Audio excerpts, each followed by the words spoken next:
Bismillahirrahmanirrahim. Assalamualaikum warahmatullahi wabarakatuh. Perkenalkan, nama saya Muhammad Wisnu Niam. Saya merupakan dosen tetap di program studi S1 Kedokteran Gigi Universitas Islam Sultan Agung, Semarang. Saya akan membuat video PDD UKT PT untuk bagian pengajaran dalam rangka pengajuan sertifikasi dosen tahun 2025. Saya bertugas di Prodi Kedokteran Gigi, mengampu mata kuliah Dental Healthcare Management yang merupakan mata kuliah yang mencakup disiplin ilmu manajemen pelayanan kesehatan, manajemen puskesmas, dan manajemen rumah sakit. Pada mata kuliah ini dipelajari mengenai konsep dasar manajemen praktek dokter gigi di fasilitas pelayanan primer maupun sekunder. Mata kuliah ini dengan kode DG 6108024 itu merupakan mata kuliah wajib di semester 6 dengan jumlah SKS 4 SKS dan tidak menggunakan mata kuliah prasyarat. Jadi bisa langsung mengambil mata kuliah ini. Untuk bahan kajian mata kuliah ini terdiri dari manajemen kesehatan, sistem pelayanan kesehatan, strategi pemasaran praktik dokter gigi era JKN, manajemen pasien, sistem pembiayaan kesehatan, kesehatan dan keselamatan lingkungan kerja, pembiayaan kesehatan, manajemen puskesmas, manajemen rumah sakit, dan dasar sistem informasi kesehatan.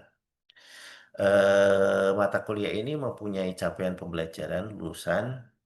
Untuk CPL sikapnya ada 5, yaitu bertakwa kepada Tuhan, mempunyai sifat sikap religius, terus kemudian bekerja sama, memiliki kepekaan sosial, terus kemudian menjunjung sikap bertanggung jawab atas pekerjaan, terus kemudian menginternalisasi semangat kemandirian, kejuangan, dan kewirausahaan, serta memiliki sikap melayani dan mempunyai empati kepada pasien dan keluarga.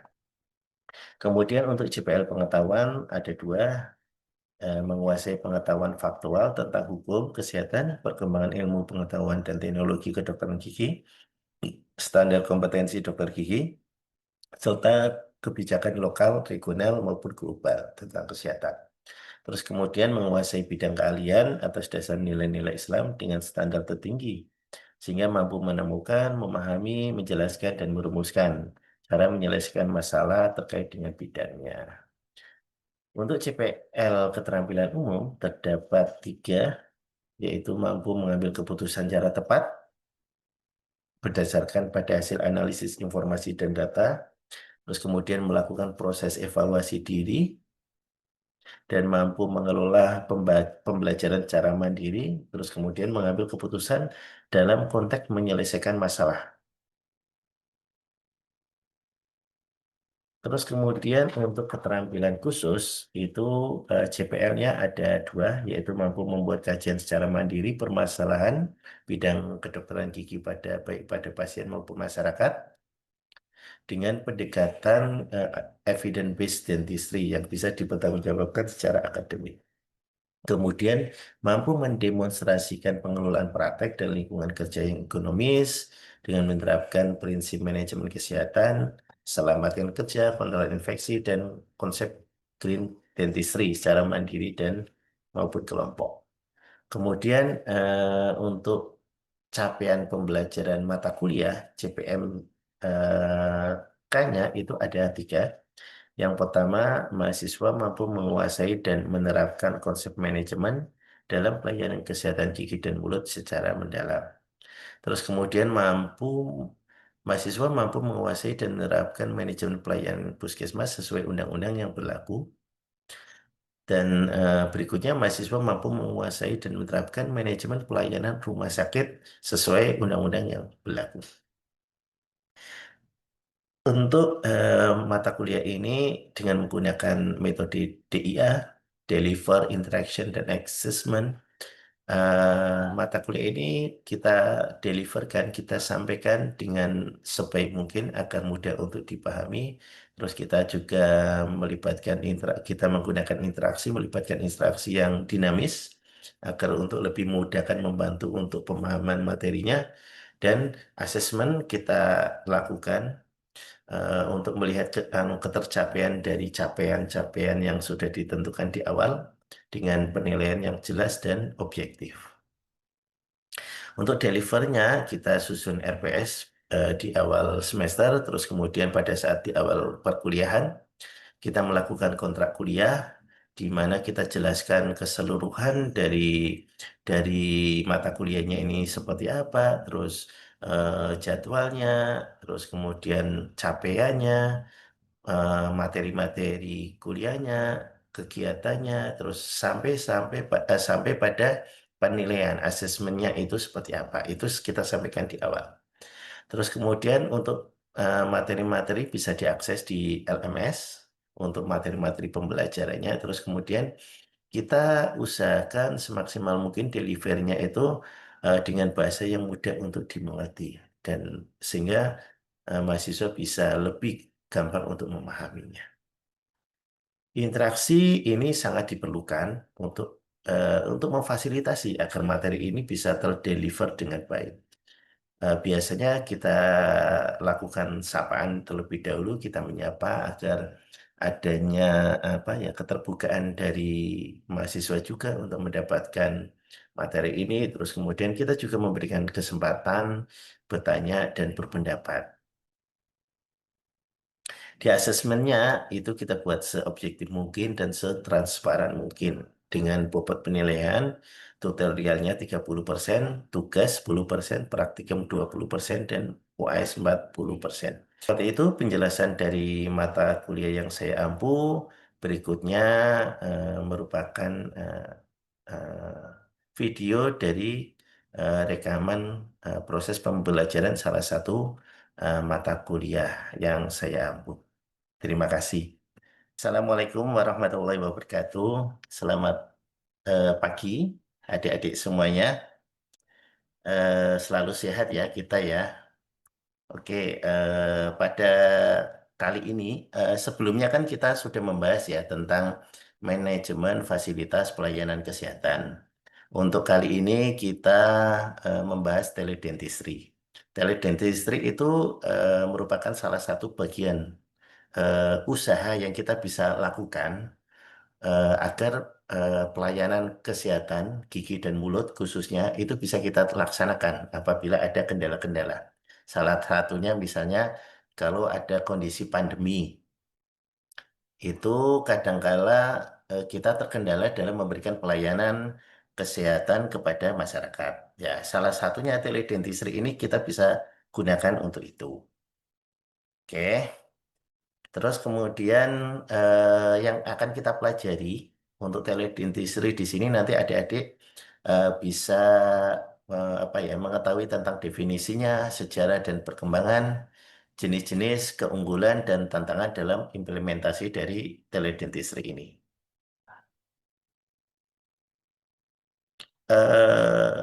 Pertama untuk pemahaman ya tentang telemedicine dulu. Jadi sebelum kita membahas tentang teledentistry, kita membahas dulu penjelasan dari telemedicine. Jadi telemedicine itu berdasarkan pada WHO, telemedicine itu adalah pemberian layanan kesehatan ketika jarak menjadi faktor penting dengan memanfaatkan teknologi informasi untuk diagnosis, pengobatan, pencegahan, dan edukasi. Bahkan riset di Indonesia definisi diatur dalam Perkonsil nomor 74 tahun 2020. Itu untuk telemedicine. Jadi telemedicine itu kan untuk kesehatan secara keseluruhan ya. Kita bisa merujuk WHO dan kita untuk konteks Indonesia ada Perkonsil nomor 74. Kemudian untuk teledentistry itu seperti apa sih? Ya sebenarnya sederhananya teledentistry adalah telemedicine yang khusus diterapkan di kedokteran gigi. Jadi penerapan teknologi telekomunikasi dalam kedokteran gigi untuk meningkatkan akses layanan, diagnosis perawatan, edukasi, dan konsultasi antara dokter gigi dan pasien atau antar profesional kesehatan. Itu untuk penjelasan dari definisi ya. Kita coba lihat dari apa sejarah dari teledentistry. Pada pada awal era sebelum tahun 1970-an itu belum ada aplikasi spesifik untuk kedokteran gigi. Tetapi konsep konsultasi jarak jauh itu sudah mulai berkembang. Itu di sebelum tahun 1970. Terus kemudian pada tahun 1970 itu meskipun belum ada istilah teledentistry, teknologi yang digunakan untuk telemedicine itu sudah mulai diaplikasikan untuk konsultasi dental. Jadi sudah ada aplikasi telemedicine, tetapi nggak ada aplikasi khusus untuk teledentistry. Tetapi penerapannya sudah mulai digunakan di kedokteran gigi. Terus kemudian pada tahun 80-an lah, adanya muncul proyek militer yang di sini di Amerika ya menandai awal penggunaan teknologi komunikasi dalam layanan kesehatan gigi. Kemudian terus berkembang di tahun 90-an. Pada dekade ini teledentistry mulai diakui sebagai bidang tersendiri dalam telemedicine dengan berbagai penelitian dan proyek pengembangan. Kemudian di tahun 2000 muncul sistem digital memungkinkan konsultasi gigi jarak jauh yang lebih efisien dan berkualitas tinggi. Terus kemudian tahun 2010-an gitu ya, teledentistry itu menjadi semakin luas digunakan dengan dukungan regulasi, perkembangan teknologi, dan kecerdasan buatan. Nah, ini salah satu momentum pada tahun 2020 dan ini sebagai pencetus juga adanya pandemi COVID-19. Seperti kita ketahui, pandemi itu kan kita dibatasi segala pergerakan kita itu kita dibatasi. Sehingga dengan adanya pandemi ini menjadi katalis utama yang mempercepat adopsi dan pengakuan teledentistry sebagai layanan kesehatan yang efektif. Jadi tahun 2020 itu salah satu momentum juga. Dan kalau kita boleh mengambil sisi positif dari adanya musibah ya, dengan adanya musibah pandemi ini, kita mulai di-awarekan, disadarkan bahwa kita harus punya alternatif-alternatif solusi. Salah satunya dengan penggunaan teledentistry tersebut. Karena kita tidak boleh ketemu langsung kan, sehingga kita tetap bisa ketemu, tetapi dengan menggunakan teknologi. Itulah yang salah satu yang dibutuhkan dari teledentistry tersebut. Kemudian itu gambaran ya, gambaran dari sejarah perkembangan secara singkat ya. Ada istilahnya momentum-momentum di mana perkembangan dari teledentistry itu berjalan. Terus kemudian kita perlu harus tahu juga jenis-jenis teledentistry itu banyak banget ya. Kalau berdasarkan pada tujuan dan metode itu ada synchronous teledentistry real time konsultasi. Itu konsultasinya itu langsung lewat video call. Jadi langsung misalnya lewat Zoom seperti ini itu sinkron real time pada saat itu juga. Kalau dikatakan synchronous itu berarti real time. Kalau real time itu berarti pada saat itu juga. Apa yang berjalan ya itu yang terjadi. Terus lawannya dari sinkronus adalah asinkronus teledentistry. Itu tidak bisa langsung tatap muka secara langsung real time, tetapi biasanya itu data pasien itu dikirim dulu, dikirim, terus kemudian dievaluasi oleh misalnya dari dokter. Tetapi itu tidak dalam waktu yang bersamaan gitu. Jadi bisa juga pagi-pagi pasien mengirim data, terus langsung dikaji sama dokternya mungkin siang atau malam. Jadi disimpan dulu, store and forward teknologi. Jadi tidak langsung didiskusikan. Oke, terus kemudian kalau ini asynchronous teledentistry seperti ini ya, nanti adik-adik juga bisa membaca ya. Nanti PPT-nya saya share ke adik-adik semuanya. Oke, terus kemudian ada remote patient monitoring. Itu pemantauan pasien secara jarak jauh dengan bantuan perangkat digital. Sekarang ini kan perangkat digital banyak ya. Kayak misalnya jam smartwatch yang kita bisa memantau detak nadi dan sebagainya. Itu juga bisa dipakai juga untuk remote pasien monitoring. Jadi memonitor pasien jarak jauh gitu. Dan itu nanti ya semuanya lewat internet gitu kan. Jadi kadang-kala kan kita punya pasien yang kita harus pantau. Bukan hanya day to day, tetapi misalnya ya menit ke menit gitu kita pantau terus pasiennya itu seperti apa. Nah, kadang-kala kan kita nggak mungkin bisa jaga menjaga pasien terus-terusan kan. Kita butuh alat yang bisa kita gunakan untuk memonitor dan bisa kita akses di berbagai posisi saat posisinya kita. Itu juga termasuk dari teledentistry juga. Terus ini tadi ya, contohnya nanti yang remote patient monitoring dalam teledentistry itu seperti apa, itu nanti bisa kita kembangkan. Terus kemudian ada jenis mobile teledentistry. Itu aplikasi berbasis ponsel, penggunaan perangkat seluler seperti smartphone, tablet untuk menyediakan layanan teledentistry dalam bentuk aplikasi maupun platform berbasis web seperti aplikasi teledentistry, chatbot, atau WA pun juga termasuk bisa kita gunakan untuk melakukan teledentistry. Yang penting adalah komunikasi jarak jauh, bertemu tetapi tidak secara fisik. Nah, itu adalah teledentistry. Ini nanti contoh-contoh penerapan untuk mobile teledentistry. Terus kemudian teledentistry berbasis AI sekarang ini penggunaan AI dalam mendiagnosis, konsultasi dan sebagainya. Kadangkala kan kalau kita mau berkonsultasi dengan dokter kan kadangkala tidak bisa pada saat kita membutuhkan dokternya siap gitu kan. Kita harus janjian dulu dan sebagainya. Lah, AI ini bisa nanti menjadi perwakilan dari dokternya terlebih dahulu. Misalnya kita ada gejala apa, kita punya lesi apa, karena kita tidak bisa langsung konsultasi dengan dokternya, terus kemudian nanti kita kirim dulu ke aplikasi, terus dengan bantuan AI ini sudah ada awalan informasi, oh ini lesinya adalah ini dan sebagainya. Kalau misalnya memang membutuhkan konsultasi lebih lanjut, baru nanti dijadwalkan dengan dokter spesialisnya. Tetapi salah satu contoh ya nanti teledentistry yang berbasis AI itu seperti apa, itu nanti ada. Oke, terus kemudian berdasarkan pada fungsi layanan ada telekonsultasi, jelas konsultasi yang dilakukan secara jarak jauh secara fisik, tetapi bisa langsung ketemu secara virtual.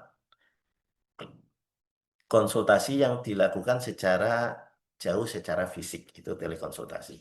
Kemudian telediagnosis, proses diagnosis yang bisa diakses dilakukan secara jarak jauh. Misalnya pasien mengirim hasil radiografi, itu nanti hasilnya akan diberikan oleh dokter tanpa perlu harus bertemu dengan secara fisik, tetapi bisa secara virtual itu bisa. Itu telediagnosis. Terus teleedukasi, edukasi yang dilakukan secara jarak jauh, secara fisiknya. Terus teleedukasi itu sebenarnya bisa telemonitoring, bisa teletraining, itu bisa. Oke, terus kemudian telemonitoring, kita memonitor secara jarak jauh. Contohnya memantau pH saliva dan sebagainya itu bisa dilakukan secara jarak jauh. Terus kemudian ada teletrieng, penyaringan awal pasien untuk menentukan apakah mereka perlu perawatan langsung di klinik atau cukup dengan konsultasi online.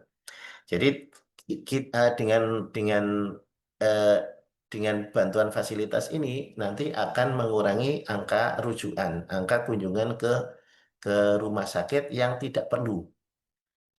Jadi lesi-lesi atau keluhan-keluhan yang tidak perlu harus ditangani di rumah sakit cukup bisa dilakukan di klinik atau di praktek pribadi itu akan bisa kita sortir melalui teledentistry ini. Terus kemudian teledentistry untuk pasien individu, terus untuk layanan komunitas ini lebih ke arah cakupannya. Jadi bisa kita secara individu, bisa juga secara layanan komunitas. Kalau komunitas ya biasanya kita misalnya mengadakan penyuluhan gitu kan. Tetapi orang yang memberikan penyuluhan itu posisinya di tempat yang jauh. Sedangkan yang diberikan penyuluhan itu entah di mana-mana. Kayak misalnya bisa juga kan kita lewat Zoom itu kan bisa tele teledentistry juga untuk layanan komunitas. Kita melakukan penyuluhan tetapi menggunakan Zoom misalnya. Itu juga termasuk. Terus untuk institusi, klinik, rumah sakit akademik bisa juga. Misalnya konsultasi antara dokter GP, dokter gigi umum yang ada di puskesmas maupun klinik untuk konsultasi dengan dokter spesialis yang ada di rumah sakit itu juga bisa. Terus stand-alone teledentistry berdiri sendiri tanpa terintegrasi dengan sistem kesehatan lainnya. Misalnya ini stand-alone teledentistry ya biasanya aplikasi-aplikasi yang dibangun, dibikin oleh misalnya di klinik atau untuk kebutuhan dari lokalnya sendiri. Terus ada integrated teledentistry. Lah ini integrate berarti kan diintegrasikan dengan sistem yang sudah ada. Oke, yang paling penting ini jadi ya. Jadi adik-adik itu bisa melihat ada keunggulan dari teledentistry. Yang pertama ada efisiensi biaya, waktu. Jelaskan kalau kita bisa konsultasinya tidak harus datang ke rumah sakit, itu kan kita bisa mengefisiensikan waktu kita, biaya transportasinya kita bisa hemat dan sebagainya. Meningkatkan akses layanan kesehatan gigi. Seringkali di Indonesia itu kan ada wilayah-wilayah yang belum ada dokter giginya gitu kan. Wilayah-wilayah pedalaman, wilayah-wilayah pulau jauh dan sebagainya itu bisa mengakses layanan kesehatan gigi dengan bantuan teledentistry tersebut. Terus kemudian meningkatkan kolaborasi antar profesional kesehatan gigi tadi, misalnya dokter gigi umum yang terletak di daerah terpencil gitu kan menangani pasien gitu, tetapi ketemu dengan kasus-kasus yang rada susah gitu kan. Terus kemudian dokter gigi umumnya yang di lapangan itu konsultasi sama sama dokter spesialis yang ada di rumah sakit. Nah, itu kan kolaborasi juga untuk menangani pasien yang ada di wilayah tersebut. Terus peningkatan edukasi dan pencegahan kesehatan gigi. Karena dengan adanya teledentistry itu memudahkan orang tidak harus datang di satu tempat bersama-sama, terus mendapatkan edukasi dan sebagainya. Cukup kita bisa lakukan secara di rumah masing-masing, tetapi kita lewat Zoom gitu kan bisa. Terus kemudian pemantauan jarak jauh yang tadi sudah disampaikan ya. Itu salah satu keunggulan-keunggulan. Terus kemudian tantangan. Jadi bukan kekurangan tetapi tantangan implementasi teledentistry. Poin-poin yang harus kita selesaikan agar teledentistry ini bisa bermanfaat lebih maksimal. Misalnya adanya keterbatasan diagnosis, perawatan jarak jauh kadangkala kan kita nggak mungkin melakukan pencabutan jarak jauh untuk saat ini karena belum ada robot dan sebagainya. Terus keterbatasan akses teknologi dan infrastruktur karena teledentistry ini kan mau tidak mau harus ada internetnya. Kalau di daerah tersebut tidak ada internetnya, nggak akan mungkin bisa dilakukan teledentistry. Jadi adanya keterbatasan akses teknologi infrastruktur di misalnya di wilayah-wilayah tertentu lah. Terus kemudian keamanan data, ya, karena di teledentistry itu kan kita sharing data kita, data pribadi, data kesehatan kita dan sebagainya.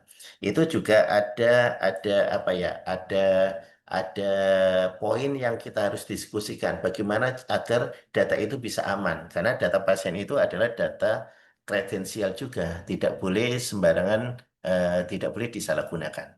Terus kemudian regulasi dan legalitas teledentistry ini pun juga harus menjadi pikir apa menjadi pembahasan apabila kalau teledentistry dilakukan secara eh, eh, besar gitu, secara nasional gitu. Terus kadangkala pasien juga masih belum percaya dengan adanya eh, teledentistry ini. Kadangkala mereka masih menganggap kalau ketemu langsung itu rasanya enak gitu. Dibandingkan kalau cuman ngobrolnya lewat jarak jauh seperti itu. Oke, itu poin-poin materi dari pembahasan teledentistry ya. Adik-adik nanti bisa mengambil poin-poinnya ya. Yang mau ditanyakan, silakan. Siapa?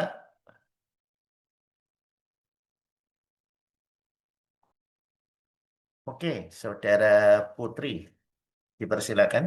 Baik, terima kasih dokter. Saya izin bertanya. Tadi pada Ya, tadi pada poin keterbatasan akses teknologi dan infrastruktur itu, solusinya itu kan dengan penggunaan aplikasi berbasis teknologi rendah atau low bandwidth. Nah, itu yang dimaksud dengan teknologi itu apa ya, Dok? Eh, Terima kasih. oke. Terima kasih Saudara Putri. Pertanyaan yang cukup bagus lah ya. Yang dimaksud di sini low bandwidth itu ya aplikasi atau platform digital yang tidak. Jadi konteksnya adalah eh, teledentistry itu harapannya bisa diakses di seluruh wilayah. Kadang-kala kan ada wilayah-wilayah yang internetnya nggak bagus gitu kan ya. Kalau di kota itu kan internetnya lancar gitu kan. Kalau di daerah kadangkala internetnya itu tidak terlalu lancar gitu kan. Jadi infrastrukturnya itu kurang memadai. Sudah ada internet tetapi kurang lancar gitu kan. Terus kemudian ada kala juga masyarakat itu dari tingkat pengetahuan mungkin tidak se secanggih lah, misalnya gitu kan. Asumsinya itu kan kalau di kota itu rata-rata sudah melek dengan teknologi yang cukup ya. Tetapi kalau di desa asumsinya ya saya tidak bilang itu tidak jelek itu di desa itu enggak. Cuman kadang-kala mungkin kan dari tingkat pengetahuan aware-nya terhadap teknologi kan kurang. Jadi teledentistry ini juga butuh untuk dibikin sesederhana mungkin, sesimpel mungkin agar biar nanti bisa diakses di lokasi-lokasi yang kadang-kala internetnya nggak bagus, tingkat pemahaman yang mungkin masih belum tinggi gitu, tetap masih bisa diakses gitu. Jadi bisa diakses oleh banyak orang. Yang contoh yang low bandwidth itu misalnya WA, WhatsApp. Kalau WA itu kan dia kecil gitu ya kebutuhan dari bandwidthnya, misalnya paket datanya itu sebenarnya nggak terlalu besar. Sehingga itu lebih mudah diakses oleh seluruh wilayah yang punya karakteristik yang bisa berbeda-beda. Terus kemudian aplikasi mobile yang ringan. Jadi membuat aplikasi mobile tapi dibikin yang seringan mungkin, sesederhana mungkin. Seperti itu ya, Putri. Jadi aplikasi atau aplikasi teledentistry-nya kita bikin sesimpel mungkin, sesederhana mungkin, sehingga tidak membutuhkan kebutuhan yang dari sisi keterampilan, dari sisi bandwidth-nya, dari sisi internetnya itu nggak terlalu besar. Itu maksudnya di situ. Gitu ya. Iya, Sudah Dok. paham ya, Putri? Paham, dokter. Oke, itu bagus. Oke. Seperti itu ya adik-adik semuanya ya untuk pertemuan hari ini. Jadi adik-adik tadi kan sudah ya memahami ya tentang konsep teledentistry, jenis-jenis layanannya, keunggulannya, tantangannya. Jadi di era digital ini kemampuan memahami, mengembangkan layanan berbasis teknologi itu sangat penting. Jadi perlu harus adik-adik pahami. eh, karena ini bisa menjadi bahan atau model adik-adik apabila adik-adik nanti bekerja di tempat yang aksesnya susah, keterbatasan sumber daya dan sebagainya itu teledentistry bisa dimanfaatkan oleh adik-adik semua. Oke, seperti itu. Terima kasih adik-adik. Sebelum kita akhiri, untuk pertemuan hari ini kita tutup dengan bacaan hamdalah dan kifaratul majlis. Alhamdulillah. Oke, terima kasih adik-adik semuanya. Tetap sehat, tetap semangat. Kita tutup ya. Assalamualaikum.